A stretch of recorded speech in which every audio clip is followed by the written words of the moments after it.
this is probably one of the things that I've done more than probably maybe anyone on the planet is listings. That's like all I do, literally, for 13 years.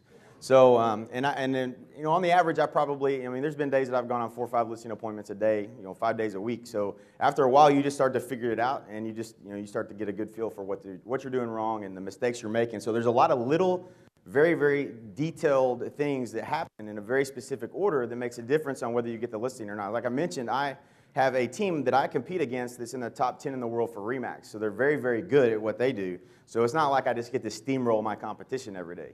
I do steamroll my competition every day, including them, but at the same time, they're not that easy. But I'm going to show you how to do that in your market and literally win every single listing and get it priced right every single time and become the expert in positioning in the mind of the client, be able to connect and become their best friend and easily take that listing every single time. So that's what we're going to do. So these are the 4 areas in the listing process, one of which is out of order there, but seller counseling interview, building rapport, market trends reports, which is the positioning yourself as an expert, and then the actual listing presentation. If you do the first 3 right, you won't have to do a listing presentation. So that's how important it is. So and I knew this was going to happen when we put all the information up. By the way, if you don't have access to the listing system, we're going to be emailing you access, and you're going to get access to the whole thing, and we'll talk about that at the end, just how you get in and log in. There's about 4 hours worth of videos in there. All the documents and everything you see is all there. So you'll have all of this to use in your market. Okay, so the seller counseling interview. This is just simply a one-page questionnaire that we use in the beginning of, before the appointment is set. One of the main things about the seller counseling interview and why it's so powerful is because it positions you. It can position you as an expert, but you're gathering information that's critical in the form of what you're going to be talking about when you go on the appointment. So how many times have you got a listing call, someone calls in and you like take down their name and phone number and you're like, yeah, what's a good time? I'll be there at 6 o'clock. And you head straight over to the house. Anybody ever do that? This is why I'm not allowed to fill out this form, because that's what I do. I was just like, okay, whatever, and I skip all that stuff. So there's a really important part of the process in the positioning. You don't have to, but if you have someone that can do this part of the process that's more detail-oriented than yourself, it's very, very good from a positioning standpoint. So looking at if you go to, like I have a doctor to my dentist, and he's not the one that calls and reminds me and makes sure I'm going to show up. He's not the one that I sign in with. He's not the one that sits me down and puts the little blue napkin over so if I drool, I don't get it all over myself. He doesn't do any of that. And he literally has these little offices, and he's like down the hall, boom, he goes in, does what he does, goes back out, boom, goes in, next office, comes out, goes in. And he's like, he's just shaking hands and kissing babies, doing his little thing. I mean, he's pretty impressive. He can get like 10 people going at one time. And he's very efficient at what he does. But essentially, that's what we want to do as far as delegating the things that you don't make a difference in. We talked about a little bit yesterday, but that's what the power of having someone do the seller counseling interview for you. It's almost like having, being positioned as a professional like a doctor. So doctors wouldn't fill out these forms with you, and it's a good idea to make sure if you can, have someone else do it. So it's a positioning. It's a way to position yourself as an expert. So it doesn't take but about 20 minutes to fill out. And I'm going to go through just some of the things that are important that are on this form and the reasons why we ask these questions. And there's been a lot of changes over the years. These are in a specific order for a very specific reason, because the dialogue in these questions, it opens up the seller to being more open to ask some of the tougher questions a little bit further down. So don't get it out of order. Don't change anything. That's one of the mistakes I used to make was I would take something and I'd be like, I'm going to try to make this better. I'm going to try to make this better. And then I didn't get the same result. There's a reason for every single thing that's on here. So probably the most important thing, 2 things I'll tell you we've changed. How did you hear about us? One of the things, because we do a lot of marketing, we want to know what was the reason you called? What was that last piece of marketing that you may have saw that may have been the decision why you called us? And that's actually not the best question to ask right off the bat. The best question to ask right off the bat is, who do we need to thank for sending us your business? So many times I thought that people were seeing a billboard or hearing us on radio or TV or a mailer or whatever, and it was a referral, and I just didn't ask the right question. Does that make sense? That's a really, really important part of the process. So we were messing that up big time. We have a lot more referrals than I ever thought. So the marketing is just a reminder of what it is. They're seeing us, they're seeing us, they're seeing us, but it's generally not the reason they called us. Usually it was someone talking good about us, and we weren't identifying that up front. So that's a real important thing to do. Make sure you ask that question first right out of the box so you get that information so you can thank the person sending the referral. Then we just ask about the house. I don't get into a whole lot of detail with this, but just say, hey, well, tell me a little bit about your house, right? So that's another way to build rapport. They start telling you everything in the world, right? They tell you everything in the world you want to know about the house. So you're filling out all this information, you're going to get a lot of good information about the house. Lastly, on this particular page is, what would you say are the best features of the home, or why did you guys buy the house, or what do you love? What upgrades have you made? Those are two questions that you're going to get a lot of detail on, and it's very important because you're going to use that later on in the listing. So if they put in a new hot water tank, do you think that was an emotional situation? They spent a G on a hot water tank. Okay, that's a big deal. So if they tell you they imported, wood floors from Italy or something, and that's what they have in the living room, and they talk about it for 5 minutes, do you think that was a big deal to them? The funny thing about this is they never remember having this conversation with Dina or Victoria in my office, and then associate that with I should know that when I get there. So they don't always remember that, right? Does that make sense? So it's like you have detailed intel about the property that you can get aligned with the prospect when you get there and build rapport, and it's real important. So we'll talk about that more in a second. Timing and motivation, critical. You have to know when they want to move, why they want to move, so you can better do a job.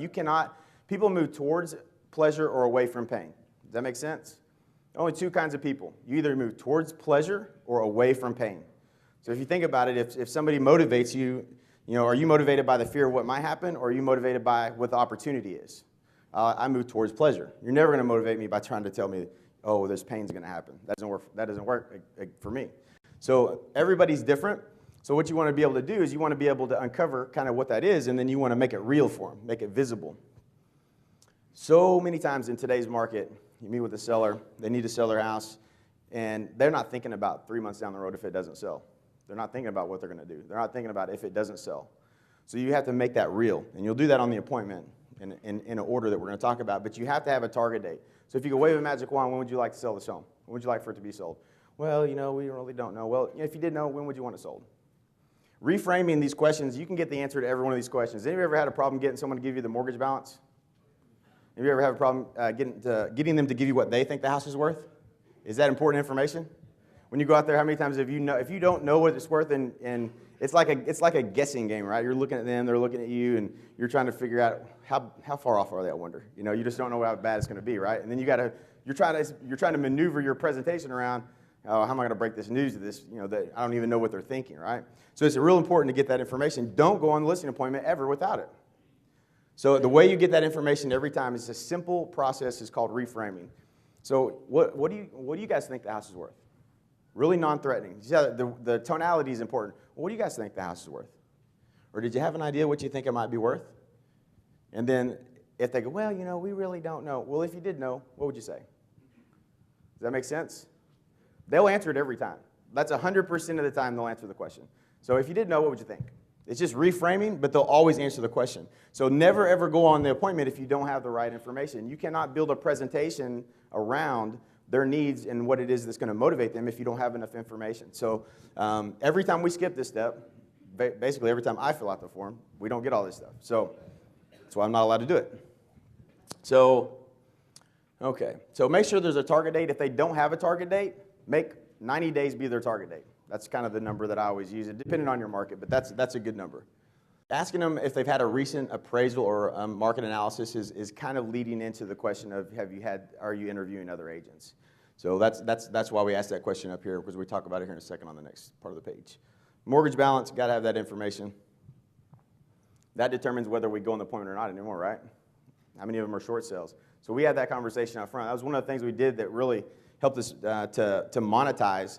And I talked yesterday about the closing department and all the things that we've done to kind of leverage. We got one closing coordinator closing 400 plus deals a year. How are we doing that? We're doing it by shaving off all the things that don't make sense. So we don't. When it comes down to setting appointments, we don't want to go on appointments we call them wood appointments that we can't sell. So we said we do all of the short sale discussion on the phone, and if they're open to it, then we set the appointment in the office. We don't go to the property. So that's that. We try to catch that information up front, depending on what their mortgage balance is. Okay, so the last thing that we do, who in here has a preference first versus last? Going in first and going in versus going in last? Who? Going in last? Always go last. And here's a way to every once in a while, okay, every once in a while, somebody would list before I got there. That really makes me mad, right? Does that ever happen to anybody? Okay, it happens more often that they list after you went out there. Does that happen to everybody at least 100 times? If they list with someone else after you've gone in, I will not go out on an appointment unless I'm last, period. That's just the way we do it. It's our system. And one of the things we do to anchor that is at the end of the conversation, Victoria or Dina will say, Jay's going to spend a lot of time preparing for this appointment, and I just wanted to make sure that, that you would at least commit to not sign anything until Jay comes out tomorrow at 6. Would you do that for us? And make them say yes. Because now it's a character flaw if they sign something, right? So you've got them to buy in and agree not to do something else. You always want to do that because it never fails. Someone will steamroll them and you may lose it. So those are the little details that every once in a while, but if you lose one listing or 2 listings a year, it could be several $1,000s. So I don't like to lose. I don't know about y'all, but it's definitely a lot better doing it that way. So the last thing we do is a little bit further, because one of the guys that I compete against is a freaking animal, and he is really good. And he always knows that I'm going last. He knows he can't get around it. So so the first thing they do is they drop their commission. I call it drop their pants. But they literally drop their commission. They do everything they can to try to get the listing because they know I'm coming in and I'm going to get it. They know it. So they know if they don't get it on the spot that they're going to probably lose.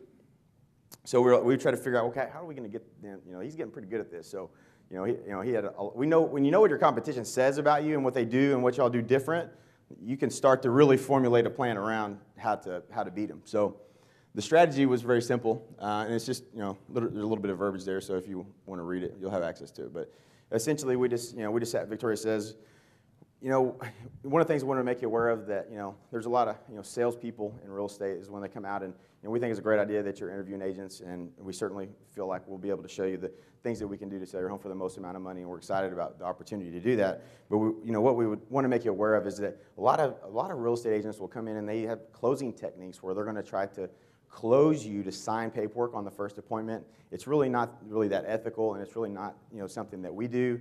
But we certainly want to make you aware that that's just a closing technique that some agents use. So you're just going to want to be aware of that. Okay? So what happens when they try to close, right?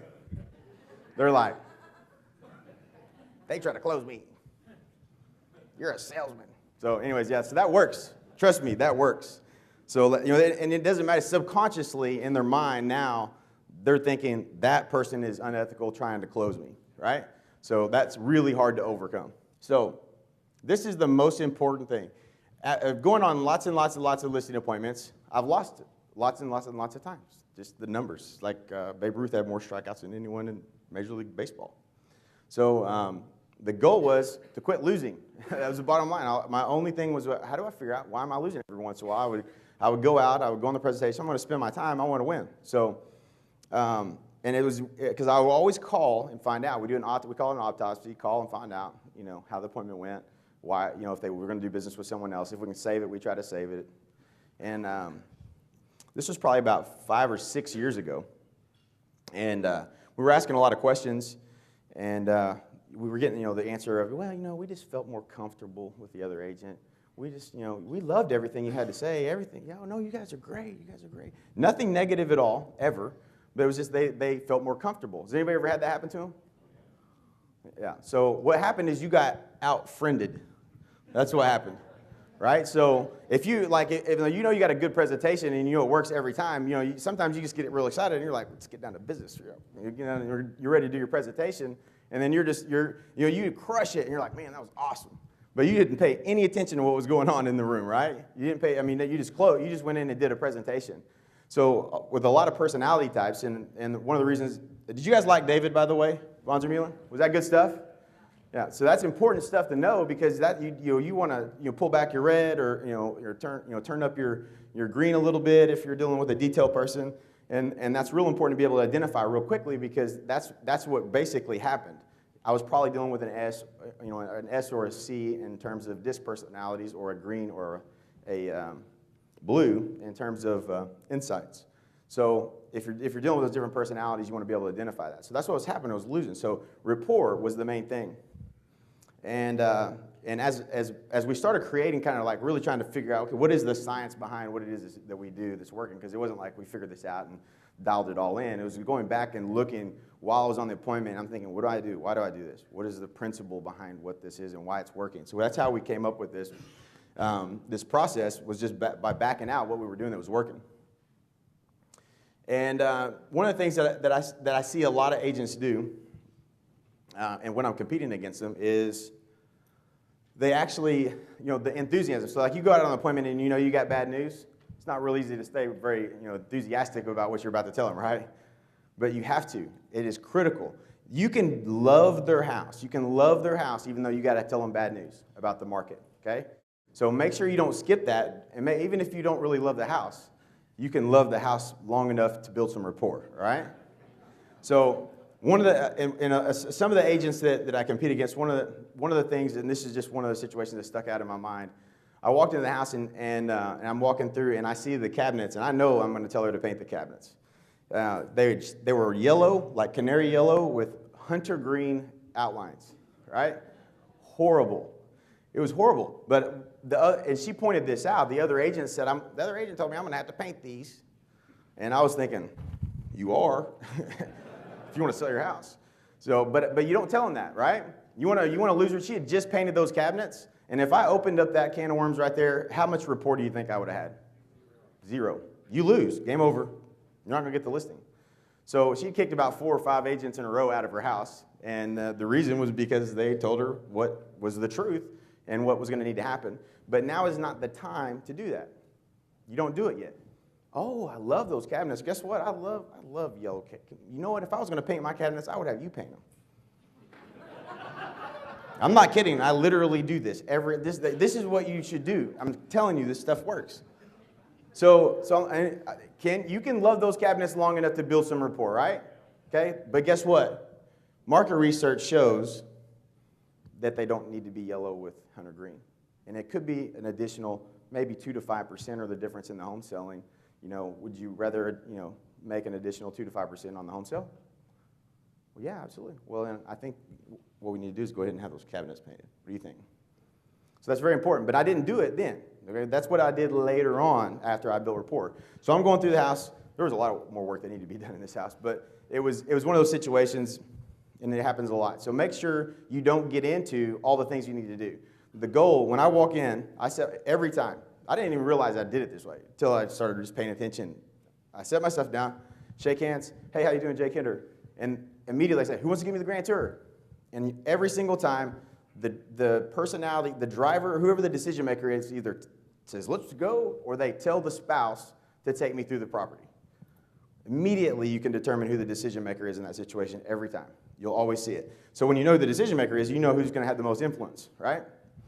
So that's an important thing to do. And when I go through the house, I don't even take a pen or write anything down.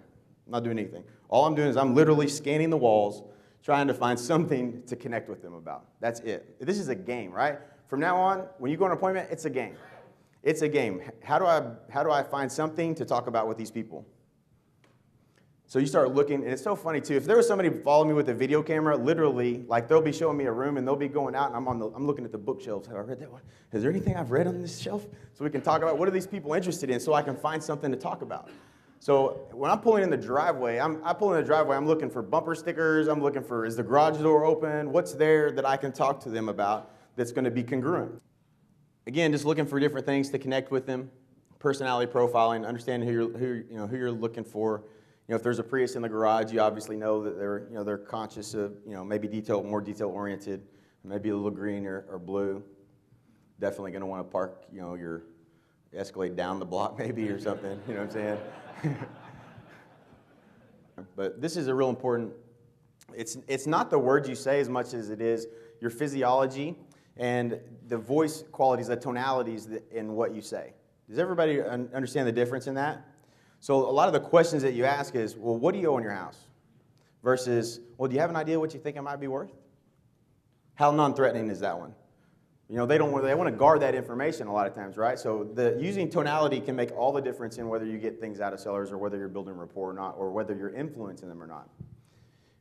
Pacing and leading is another way to to gain influence. So like if you're real enthusiastic and they're on a lower, a little bit slower, it's like the New Yorker versus the Texas cowboy, old country boy. That don't work. So like I go 100 miles an hour all the time. And if you're not careful, pacing and leading is the difference in slowing down, getting on their level, and then bringing them up to your level, right? So if you're not careful, you'll turn them off immediately. And that's along with that rapport. So just pay attention to, you get all excited and pumped up, and you steamroll, someone, or you're going a little slower, and they're like, they're high D, get to the point. You better get to the point quick. Like your presentation is nothing. D personalities half the time don't want to see the person. They don't want to see anything. So another situation I ran into this with a client not too long ago. They'd interviewed 5 agents before me, and I was, 5 really? I mean, golly, that seems like a lot of work, but. You could have just called me and just, you didn't have to go through 5, I wouldn't think. But so I knew I was in for it. I knew they were definitely going to be interesting. So I pulled up in the garage. I pulled up in the driveway. Guy has a Harley truck. I'm like, bingo, I win. That's it. If I know something I can talk about, I know I'm going to win. It's not about the presentation. So everybody that skips all this stuff, this is the most important thing. It's not the presentation. Half the time you'll never use it if you do this right. So the real connection, the problem was I didn't know I was going to connect with the wife. So this is a game. I'm walking through the house. Me and the husband are cool. I had a feeling maybe that might have happened before too, because this guy's pretty cool. He's pretty easy to get along with. Wife, stone cold, nothing, right? I'm like probing, and like everything in the house is all like his stuff or whatever, basically. And I'm like, I see I'm going to have a challenge here. So I get through the house, and I'm probably walking around the house for like 20 minutes. We're outside, we're inside, and I'm getting nowhere with the wife. So you do never, ever, ever, ever, ever move to the second part of the presentation until you connect with both parties. Commit to that. If you commit to that, you will always win. If you don't move to the next step in the presentation, it's not business. It's not business until you know that you've made a connection with both parties. Sometimes that's hard. So I'm walking around the house, so I'm just like, I'm not going there yet. So finally, we went in, we sat down in the living room, we started talking. I don't know what they were thinking, but I was like, I got to find a way to get connected with the wife here. So we started talking, and finally we talked about where they were moving to, and boom, bingo, she lit up, and she started talking about Atlanta and the condos she was looking at, and I was asking questions, and she was all happy and everything else. Boom, now I got you. So once you're connected and aligned with them, then you want to become the expert, right? If you become the expert before you befriend them, what happens? You lose. You can get outfriended, basically. That's the bottom line. And that's what was happening, right? I was coming in. I thought it was like the Jay Kinder show. You know what I mean? Not the case. They don't care anything about me. They want to at least be comfortable and aligned with the person that they're going to list with every time. So if nothing else, if you don't do anything good, you can get listings. And that's what was happening. Is every once in a while I would lose, and that's who I would lose to, is that agent that was just taking the time to really get to know the client, which is important. So the very first thing that we do, this will eliminate 99% of every agent you compete against. How many of you are still using a CMA or using a term CMA? How many of you are not because of us? All right. Okay, so for those of you who haven't heard this, this is good. Is it working for anybody? It's so fun. I love this. So if we know, and Curtis Johnson, actually, I got to give him credit for this phrase. Money flows to difference, not similarity. I love that quote, and that's what it really boils down to. Every agent, when we first got into the business, there was like the top producer CMA, and like everybody had one, right? And that was like everybody would come in and have a different footer and header, and here. And the seller, what do? They're looking at them and they're like, okay, we'll take this one because it has a higher price. Whatever. That's not how you price a house. So if we know that all the other agents are going to come in and they're going to come in with all this data and they're going to do this market analysis or the CMA, then we want to position ourselves as different. So the first thing I do is I sit down and I say, what I would like to do is I'm going to go over the market. We're going to go over to kind of a 1,000-foot view. And then we're going to get into some detail here in a minute, but I kind of want to just kind of make you aware of what's going on in the marketplace, because I know you guys want to get to Houston, by October 15th, information that they told me. First thing I say is, it's funny, when I got into real estate 13 years ago, they used to talk about this, it's funny, they used to teach me this thing called a CMA, right? And a CMA, are you familiar with what a CMA is? And they'll say, well, yeah. I said, yeah, there's still probably a few agents that still use it. It's a pretty archaic approach to pricing a property, but there's probably still a few agents out there that still use them, not very many. But what we do is called a market absorption analysis. And the reason that's important is because, and we talked about this many times, the first of this year, did anybody have a lot of sales in the first maybe 4 or 5 months of this year? Did it in a flat summer maybe, a little bit flatter summer? And so if you're looking at the historical data and you go back to January, really to March and April sales prices, did you have some that were a little bit higher than what you might find today? Tax credit did that, right? So if I'm going backwards and I'm looking at historical data, I'm probably going to overprice. We saw it in our market. It was a big difference in some areas. It was a really big difference because as soon as those homes would come on the market, boom, they were gone because there was buyers for them. So that's a completely different market. Would everybody agree that that's a different market? So do you really want to price based on historical sales that happened during that time frame? You can't. It's not the same market. So we know markets change, and when you're talking about this to the seller, that's not good news, and I really don't want to give them the bad news yet. So becoming the market expert is all about positioning. It's not about trying to give them the number that they're wanting, okay? Never, ever, ever give them the number until they've committed that they want to hire you to do business with them, okay? So that's all they want is the number. Trust me, that's what they want. But you have to move through the process in the right order before you give them the number.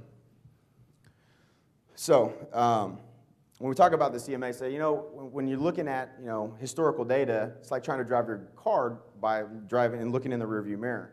So on a CMA, does it tell you what the homes were that they were competing with on the market at that time? Does it tell you if they staged the property appropriately, if it was outdated? Does the CMA tell you if the house next door was a dump? Does it tell you if they were getting a divorce and they were highly motivated? Does it tell you if the agent priced it right in the beginning or not? It doesn't tell you any of those things, right? So how can you determine how you're going to position the price of your home in today's market based on all that historical data? And the answer is you can't. So we quit doing CMAs a long time ago because it's not the best way, and many sellers leave thousands of dollars on the table or are misguided in the pricing of the home based on this historical data. Does that make sense? That is really powerful stuff. And again, if somebody, here's my CMA, they're dead. They're dead in the water. Okay. All right, so these are just some of the graphs, and the purpose of this, number one, know the market. I don't care who you are. You can sell one house a year, but if you know the market better than the other agent, you will get business.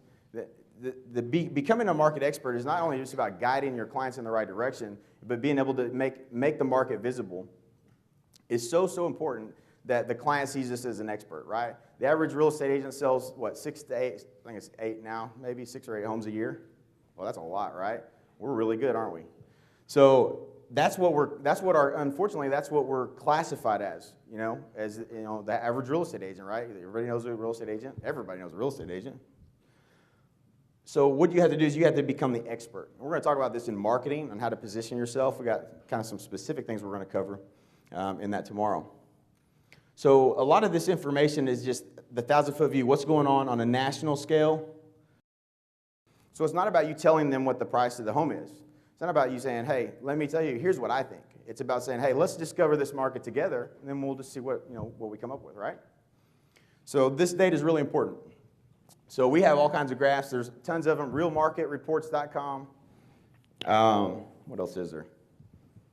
Broker metrics.